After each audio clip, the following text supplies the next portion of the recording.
Ahalya hospital బెడ్పై పడుకొని ఉండగా గౌతమ్ వెళ్ళి అహల్య దగ్గర కూర్చుంటాడు. అహల్య ఇలా అడుగుతూ ఉంటుంది గౌతమ్ని నెమ్మదిగా. శ్రావ్యకి ఎలా ఉందండి అని అడుగుతూ ఉండగా తను అవుట్ ఆఫ్ డేంజర్ అండి, బాగుంది, శ్రావ్య కోసం మీరు టెన్షన్ పడకండి అని అంటూనే మీకు కాసేపట్లో డెలివరీ కాబోతుంది అని గౌతమ్ చెప్తాడు.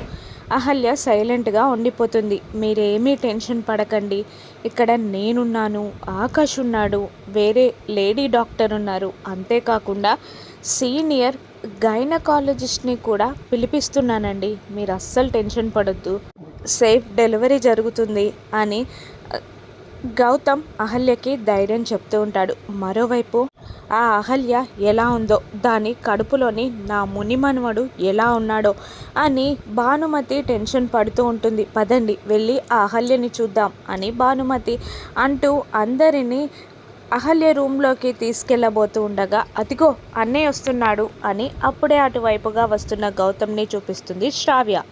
గౌతమ్ రాగానే అహల్య ఎలా ఉన్నారా, అహల్య కడుపులోని బిడ్డ ఎలా ఉంది, నా మునిమనుమడు ఎలా ఉన్నాడ్రా అని భానుమతి క్వశ్చన్స్ మీద క్వశ్చన్స్ వేస్తూ ఉంటుంది. అదే ప్రశ్న అన్నట్టు అందరూ గౌతమ్ వైపు చూడగా గౌతమ్ ఇప్పుడు అహల్య బాగానే ఉంది, కాసేపట్లో డెలివరీ అవ్వబోతుంది అని ఈ గౌతమ్ చెప్పగానే మళ్ళీ భానుమతి అసలు ఆ అహల్య ఎలా ఉందో, నా మునిమన్మడు ఎలా ఉన్నాడో అని పాడిన పాటే పాడుతూ ఉంటుంది. అప్పుడు పక్కనే ఉన్న అతిథి ఇలా అంటుంటుంది, మీరేం టెన్షన్ పడకండి బామ్మగారు, నేను కూడా గైనకాలజిస్ట్నే కదా, నేను దగ్గరుండి అహల్యకి డెలివరీ చేస్తాను అని అంటూ ఉంటుంది అతిథి.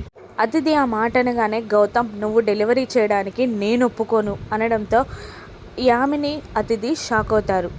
కానీ అర్జున్ ప్రసాద్ ఇలా అంటుంటాడు, ఆపరా గొడవాపు, అసలే తనకి సీరియస్గా ఉంది, అతిథిని డెలివరీ చెయ్యనివ్వు అనగానే గౌతమ్ సైలెంట్ అయిపోతాడు. అతిథి అహల్యకి కరెక్ట్గా డెలివరీ చేస్తుందా, ఈ మధ్యలో ఏదైనా ప్లాన్ వేస్తుందా, అహల్య బిడ్డ ఇద్దరు సేఫ్గా ఉంటారా, రాను ఎపిసోడ్స్లో చూద్దాం. Thank you for watching.